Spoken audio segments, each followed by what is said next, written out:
जय हिंद दोस्तों, आप सभी का स्वागत है। आज का यह वीडियो देश भर के लाखों केंद्रीय कर्मचारियों और लगभग 37 लाख पेंशन धारकों के लिए बेहद महत्वपूर्ण है, क्योंकि हाल ही में वेतन, पेंशन, महंगाई भत्ता, अतिरिक्त पेंशन, 18 महीने के डीए, एरियर और पेंशन से जुड़े कई अहम मुद्दों पर बड़ी जानकारी सामने आई है। केंद्र सरकार की ओर से कार्मिक मंत्रालय और पेंशन मंत्रालय ने भी कुछ महत्वपूर्ण दिशा निर्देश जारी किए हैं, जिनका पालन सभी कर्मचारियों और पेंशन भोगियों के लिए अनिवार्य माना गया है। इसीलिए इस पूरे विषय को विस्तार से समझना बेहद जरूरी हो जाता है। हाल ही में एक बहुत बड़ा और ऐतिहासिक फैसला सामने आया है, जिसने हजारों कर्मचारियों को राहत देने का काम किया है। दरअसल दिल्ली हाईकोर्ट ने अपने एक महत्वपूर्ण निर्णय में ये स्पष्ट कर दिया है कि यदि कोई सरकारी कर्मचारी 30 जून को सेवानिवृत्त होता है तो उसे जुलाई से मिलने वाले वार्षिक इंक्रीमेंट का लाभ भी दिया जाएगा। पहले तक सरकार इस लाभ को देने से इनकार कर देती थी और यह कहा जाता था कि क्योंकि कर्मचारी 1 जुलाई को सेवा में नहीं है, इसलिए उसे इंक्रीमेंट नहीं दिया जा सकता।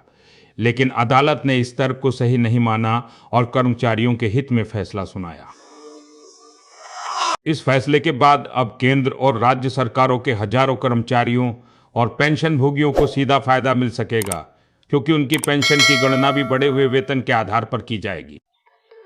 यह निर्णय कर्मचारियों के लिए एक बड़ी राहत के रूप में देखा जा रहा है और कर्मचारी संगठनों ने भी इसका स्वागत किया है। इसी के साथ पेंशन भोगियों के लिए एक और राहत भरी खबर सामने आई है।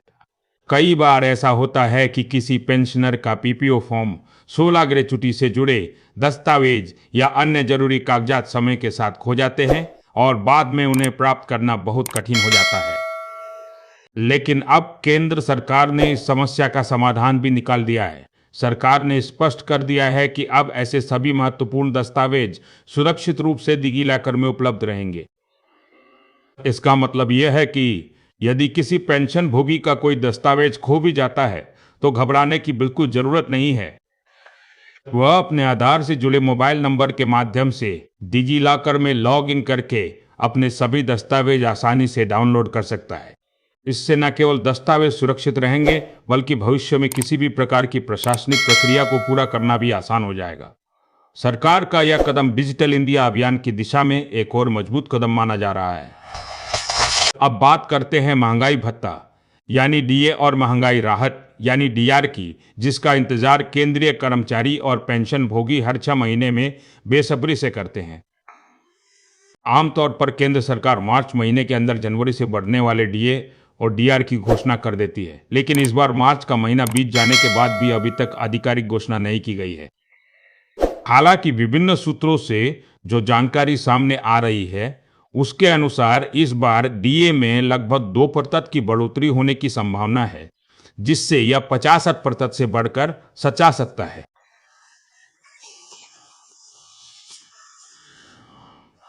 उम्मीद जताई जा रही है कि केंद्र सरकार की आगामी कैबिनेट बैठक में इसका औपचारिक ऐलान कर दिया जाएगा और इसके बाद अप्रैल महीने की सैलरी तथा पेंशन में कर्मचारियों और पेंशनरों को इसका लाभ मिलना शुरू हो जाएगा।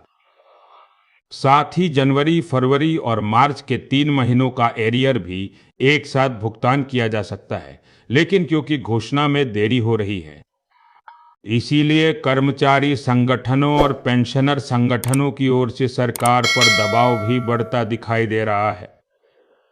कई संगठनों ने सरकार से अपील की है कि महंगाई लगातार बढ़ रही है और कर्मचारियों व पेंशनरों को राहत देने के लिए डीए और डीआर की घोषणा जल्द से जल्द की जानी चाहिए, ताकि उन्हें बढ़ी हुई दर से वेतन और पेंशन मिल सके। इसके अलावा अतिरिक्त पेंशन यानी एडिशनल पेंशन से जुड़ी जानकारी भी कई पेंशन भोगियों के लिए महत्वपूर्ण है। नियमों के अनुसार जब कोई पेंशनर 80 वर्ष की आयु पूरी कर लेता है तो उसे उसकी मूल पेंशन पर 20% अतिरिक्त पेंशन मिलनी शुरू हो जाती है। खास बात यह है कि यह लाभ जन्मदिन से नहीं, बल्कि उस महीने की पहली तारीख से लागू माना जाता है। इसी तरह जब पेंशनर 38 वर्ष की आयु पूरी करता है तो उसे 30% अतिरिक्त पेंशन, 90 वर्ष पर 40% और 100 वर्ष की आयु पूरी होने पर 38% अतिरिक्त पेंशन का लाभ मिलता है। लेकिन कई बार विभागीय लापरवाही या जानकारी के अभाव में यह अतिरिक्त पेंशन समय पर शुरू नहीं हो पाती। ऐसे मामलों में पेंशनर को अपने बैंक या पेंशन एजेंसी को समय पर सूचना देनी चाहिए ताकि रिकॉर्ड अपडेट किया जा सके। यदि इसके बावजूद समस्या का समाधान नहीं होता है तो पेंशन भोगी CPGRIMS पोर्टल पर शिकायत दर्ज कर सकते हैं, जहां उनकी शिकायत का समाधान करने के लिए संबंधित विभाग बाध्य होता है। एक और महत्वपूर्ण अपडेट यह भी सामने आई है कि यदि बैंक की किसी गलती के कारण किसी पेंशन भोगी के खाते में अधिक पेंशन जमा हो जाती है तो उसकी रिकवरी सीधे पेंशनर से नहीं की जा सकेगी। RBI के नए दिशा निर्देशों के अनुसार इसकी जिम्मेदारी बैंक की होगी और पेंशन भोगी को अनावश्यक परेशानी से बचाया जाएगा। यह फैसला इसलिए भी महत्वपूर्ण है क्योंकि पहले कई बार बैंक की गलती के कारण अतिरिक्त राशि खाते में आ जाती थी और बाद में उसकी रिकवरी पेंशनरों से कर ली जाती थी, जिससे उन्हें आर्थिक परेशानी का सामना करना पड़ता था। अब नए नियमों के तहत ऐसी स्थिति में बैंक को अधिक सावधानी बरतनी होगी। अब सबसे ज्यादा चर्चा जिस मुद्दे को लेकर हो रही है वह है कोरोना काल के दौरान रोके गए 18 महीने के DA एरियर का मामला। सरकार पहले ही संसद में यह स्पष्ट कर चुकी है कि वह इस एरियर का भुगतान करने के पक्ष में नहीं है और इस मांग को स्वीकार नहीं किया जाएगा। लेकिन कर्मचारी संगठनों ने इस मुद्दे को पूरी तरह समाप्त नहीं होने दिया है और इस संबंध में मामला सुप्रीम कोर्ट में भी पहुंच चुका है। बताया जा रहा है कि अदालत ने केंद्र सरकार से यह पूछा है कि यदि कर्मचारियों और पेंशनरों को 18 महीने का DA एरियर 8% ब्याज के साथ दिया जाए तो सरकार पर कुल कितना वित्तीय बोझ पड़ेगा। इस सवाल के बाद कर्मचारियों में एक नई उम्मीद जगी है कि आने वाले समय में अदालत इस मामले में कोई महत्वपूर्ण फैसला सुना सकती है। यदि ऐसा होता है तो लाखों कर्मचारियों और पेंशनरों को बड़ा आर्थिक लाभ मिल सकता है।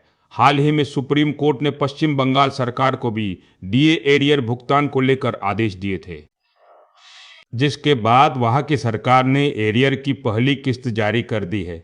इस घटना के बाद केंद्रीय कर्मचारियों में भी उम्मीद जगी है कि उनके मामले में भी भविष्य में सकारात्मक फैसला आ सकता है।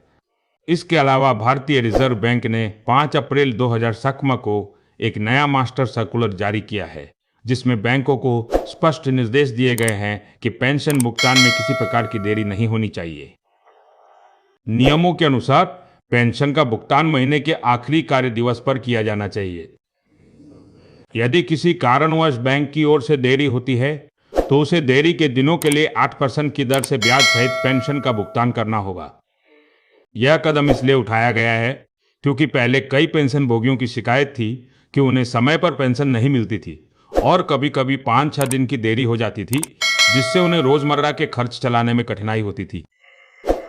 नए नियम के बाद उम्मीद की जा रही है कि पेंशन भोगियों को समय पर पेंशन मिल सकेगी और उन्हें अनावश्यक परेशानी का सामना नहीं करना पड़ेगा।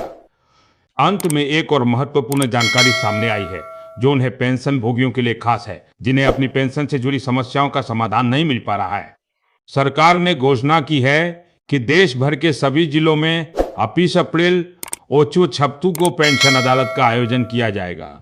इस पेंशन अदालत में पेंशन भोगी सीधे अधिकारियों के सामने अपनी समस्याएं रख सकते हैं।